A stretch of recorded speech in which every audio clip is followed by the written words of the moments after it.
Сега, от една година, може би насам, си търся сериозна приятелка. И наистина съм сериозен за това нещо. Обаче се сблъсквам с един и същи проблем отново и отново и отново и отново. Че по-голямата част от жените, които привличам и с които излизам на среща, и с които си пиша, и с които си губя времето, реално са неправилните жени. И защо казвам, че са неправилните жени? Защото аз не си представям да съм в дългогодишна връзка с тези жени поради много причини, които ще обясня в това видео. Също, което ще обясня, е как може ти да се научиш от моите грешки и да привличаш по-голяма част от жените, които ти искаш в твоя живот за нещото, което искаш. Било то сериозна приятелка, било то само за забавление или нещо по средата. Нещо като Friends with Benefits. Сега, на първият етап трябва да разберем какви са начините в днешно време да се запознаваш с жени и да излизаш на среща с тях. Първият етап имаме Instagram. Тук влиза твоят Instagram фид в действие. Твоето байо, профилната снимка, колко фолуъра имаш или нямаш, това е от значение до някъде. До някъде, не е от голямо значение, но до някъде е от значение, окей, calm down. Твоите highlights, също какво имаш в твоите highlights и много ясно твоят контент, който имаш. Сега, това защо е от значение? От значение, защото ако показваш някакъв high level, high status lifestyle в твоят Instagram, където има партита, крещи, че имаш пари, лимузини, жени, пентхауси, някакви, high level личности или диджеи, например, това са моите приятели, които са диджеи, хората му им са кефят, отново жени и така нататък. Тук какво виждаме? Жени партита. Тук отново какво виждаме? Спектрум, Мега Барнат, цветя, Луи Витон, жени. Тук какво виждаме?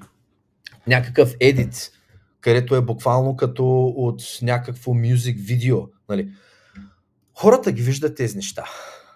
И хората като ги видят тези неща, и жените по-специфично като ги видят тези неща, ти си изграждаш един образ за човекът, който си. Защото ти това показваш в твоя Инстаграм. И от твоят Инстаграм, заради контента, който качваш и образът, който показваш, определен тип хора и жени ще се кефят и други няма. Какво осъзнавам аз? Аз осъзнавам, че жените, които привличам от моят Инстаграм, реално не могат да ми бъдат сериозни приятелки, а само за забавление. Отново и отново този проблем го получавам. Защо? Защото жените, които привличам от моя Инстаграм, виждат този лайфстайл, виждат другите жени, които имам в моя Инстаграм, виждат някакво показване на пари, защото за да ги правиш всички тези неща и за да живееш този лайфстайл, ти трябва да вадиш доста добра сума от пари, за да пътуваш, да имаш тези жени около себе си. Това също сигнализира на тях, че може би ти не си самият много сериозен или си просто много широко скроен, за да качваш тези неща в твоя Инстаграм и да качваш всички тези жени в твоя Инстаграм. И оттам нататък автоматично дисквалифицираш по-голямата част, много голяма част от жените, които наистина търсят сериозна връзка, защото жените, които търсят сериозна връзка, те не искат техния мъж да има 20 жени около тях постоянно и то се показва супер изрично и in their face. Тоест автоматично тези жени се изтриват. Имал съм много случаи, където си пиша с някакво момиче и да кажем, тя не ми е видяла Инстаграма много добре и след това ми казва, знаеш какво, аз не искам да излеза на среща с теб, защото имаш много жени в твоя Инстаграм. Fair! Първоначално наистина не го разбирах, си казах, добре, тях какво ги интересува, аз какво съм правил преди да срещна тях? Това е мой Инстаграм, това е мой живот, това всичко е преди тях. Тя какво ги бърка? Бърка ги, защото щом ти си типът мъж, който ги качва тези неща в Инстаграм и показва с колко жени е, колко ще си сериозен, когато си в някакво занимаване с тях, преди да се стигне до сериозна връзка. Колко ще си в сериозна връзка с тях? Ти ще продължаваш ли да излизаш с жените? Ще продължаваш ли да водиш този лайфстайл? Или ще има тотална различна промяна? Повечето пъти те залагат на по-сигурното, където той ще продължава да живее същият лайфстайл. Аз като жена, която се търси сериозна връзка, окей ли съм с това или не? повечето пъти не са окей. Нали? И сега стигаме до жените, които са окей с това нещо. Жените, които са окей с това нещо, съм усетил, че повечето пъти те са малко по-широко скорени. Те са малко по-обиграни. Може би са между 19 и 25 и съм разбрал, че имат доста сходни характеристики, което е имат над 3 до 5 бройки. Наистина имат над 5 бройки, над 3 бройки. И тези бройки не са само от връзки, които са имали, а тези бройки са и извън връзки. Срещат с някакъв дискотеката, friends with benefits, one night stands, може би тройки, така нататък. Нали? Вживяли са си, така да се каже. Нали? Те обичат живота, обичат мъжкото внимание, обичат вниманието, обичат да ходят на VIP сепарета с някакви тузари, не знам с какво ни отказват тези покани, те излизат навънка. Макар че може би наистина нищо не правят в крайна сметка с тези мъже да спят, те все пак се възползват от тази покани, се възползват от този техен лайфстайл, за да може да са в тези среди. Това е много важно, което ви казвам в момента. Те може би не си лягат с всеки един, с който излезнат, но се възползват от тези покани, за да са в тези среди. Оттам нататък те имат повече мъжка енергия. Повечето пъти. И когато една жена има повече мъжка енергия в себе си, тя е по-самостоятелна, тя е по-трудна за овладаване. И тук не става въпрос да я манипулираш и да се я правиш като кученце, но тя е по-не склонна да се угоди по твоите стандарти, които ти възлагаш в една връзка. Ще трябва много по-дълго време да се бориш за мястото на лидер в една връзка, която може би ти искаш като мъж. И в същото време дългият план на тази връзка не съществува, защото винаги ще има тези караници. Защото в една връзка не може и двамата да имате доста голяма мъжка енергия. Нали, единият трябва да е лидер, а другия да следва. А пък при тези жени, които са минали през много мъже, били с много мъже, излизали с много мъже, може би си имат и много мъже приятели, те имат тази мъжка енергия в себе си. И борбата за лидерство в една връзка е много по-ожесточена, отколкото ако си с една жена, която реално има повече женска енергия, защото тя си търси някой лидер, тя си търси някой да я води и тя да си е в своята женска енергия или в своята роля като жена. След това тези жени имат и повече изисквания към бъдещия си партньор. Да прави с пари, да има определен статут, да кара определена кола, да има определени приятели, така нататък. Сега, тук е малко трики това с изискванията. Защото една жена, която не е спала с много мъже, тя може би е израснала в такова семейство и ги има тези изисквания. Без да е курвела наляво надясно. Така че тук е малко трики. Нали? Но повечето пъти, когато съм усетил, че една жена наистина ги има тези неща, има много бройки, живяла си е живота, била е с много мъже, във връзки, извън връзки и така нататък, тя вече е стигнала един етап, където наистина има много изисквания към бъдещият си партньор, защото тя не само е имала мъже, които, да кажем, вадят много пари, но излиза с мъже на тези VIP маси и лайфстайла, които също имат много пари. Тя няма как да си избере някакъв партньор по-малко от мъжете, към които тя има достъп, макар и само да се възползва от техния лайфстайл, без да спи с тях. Оттам нататък, ти когато си с тези жени, усещаш, че тя по някакъв си начин те възползва и те мотае. Защото не ти дава това, което ти искаш от нея. Не ти угажда на твоите нужди. Нали? Може би първоначално се държи много добре и много влюбена и ти звъни постоянно и те търси постоянно и прави всичко каквото и кажеш, но в момента, в който тя усети, че все едно те има или вече си инвестирал доста в нея, може би в пари, време и така нататък, че ти си по-склонен да продължаваш да се бориш за нея, да се опитваш с нея, тогава вече тя усеща, че тя има силата в тази динамика и със сигурност ще го използва срещу тебе. Няма толкова лесно да ти дава това, което ти искаш от тази връзка. И ще се чувстваш, че все едно те мотае, все едно те лъже, все едно се възползва от тебе, все едно те манипулира.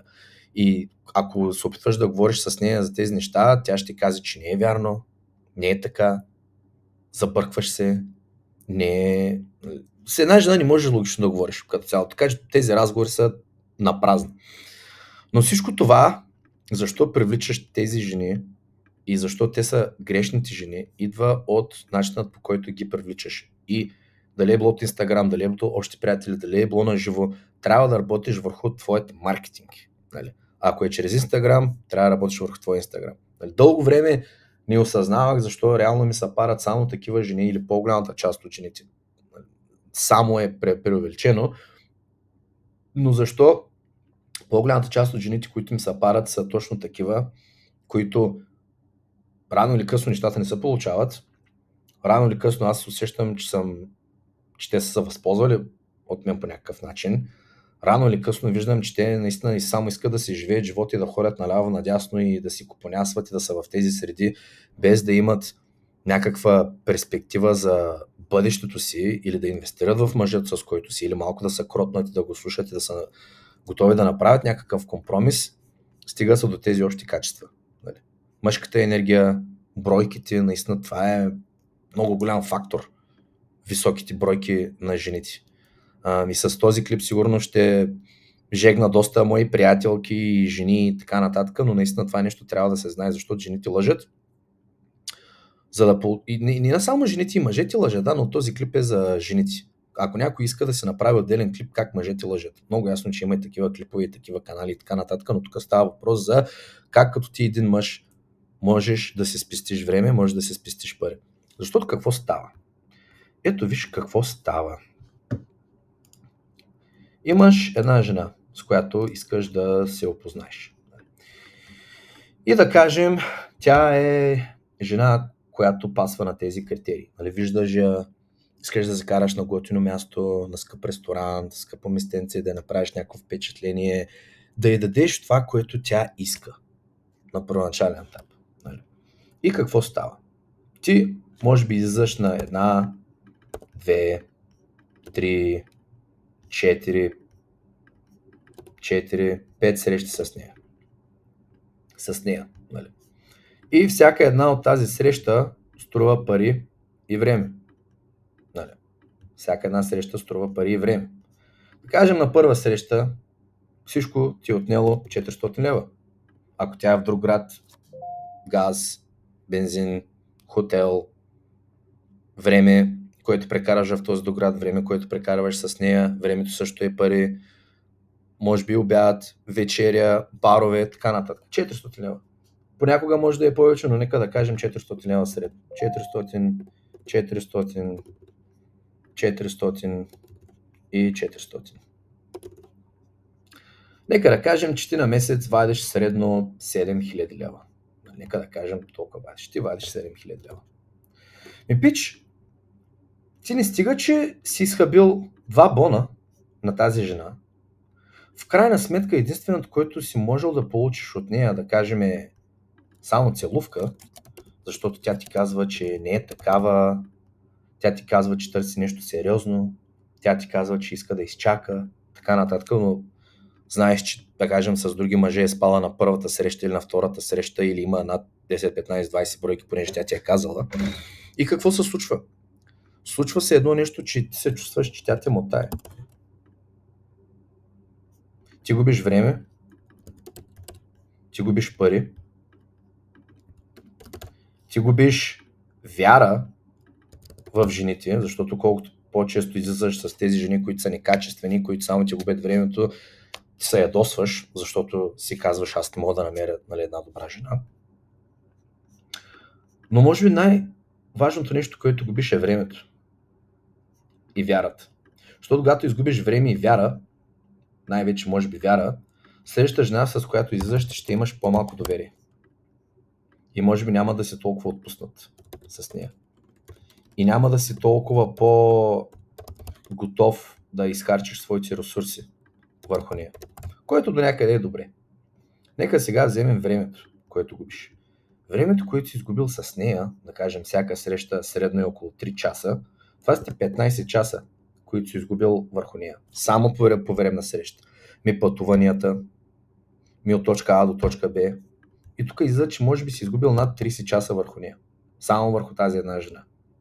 А тези 30 часа реално можеш и 2000 лева, които си изхарчил, можеш да ги инвестираш обратно в себе си, обратно в бизнеса. Можеш изобщо да не минаваш през този целият процес, за да губиш време, нерви, пари върху тази една жена. Ами сега, ако това нещо се е случило още 20 пъти, тогава какво става? Ти си изхарчил над 40 000 лева,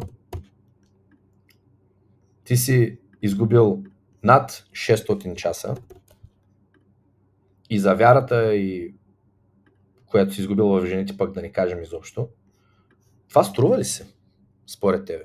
Не се струва. Но не е опция да се откажеш от жените, затова стигаме до самото решение. И самото решение се крие в самият маркетинг.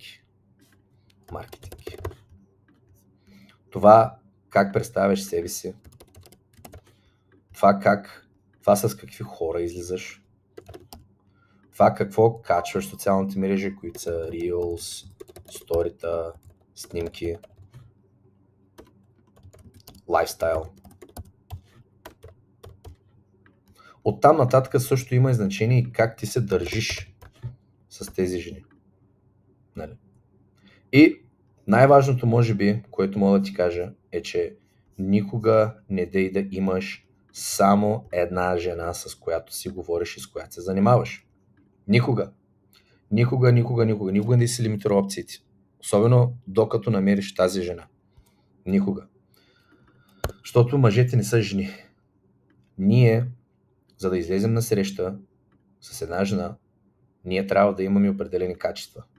На нас не ни пишат всеки ден по Инстаграм, на нас не ни фоловат, добре, да е смисъл. Ако си мен или ако си някой, който качва в онлайн мрежата, имаш жени, които те следват. Да, имаш жени. Обаче пак се връщаме на това, дали те са правилните жени, които те следват, понеже те следват от твоя Инстаграм, който показва някакъв лайфстайл и някакъв образ, който, както погледнахме, ни привлича правилните жени. Нали? Тоест пак стигаме до тук, че трябва да промениш първо самият маркетинг, за да можеш да привличаш по-правилните жени в твоя живот и оттам нататък вече да тръгнеш да подобряваш маркетинга, може би да правиш по-голяма квалификация до някъде на жените, с които излизаш, преди да излезеш с тях и преди да решиш да инвестираш време и пари в тях, за да не стигаш в някакъв такъв момент като мене, където си направил ето това тук. Така че се учи от моите грешки. Надявам се това видео да ти е било полезно и ако имаш някакви въпроси, ги задай.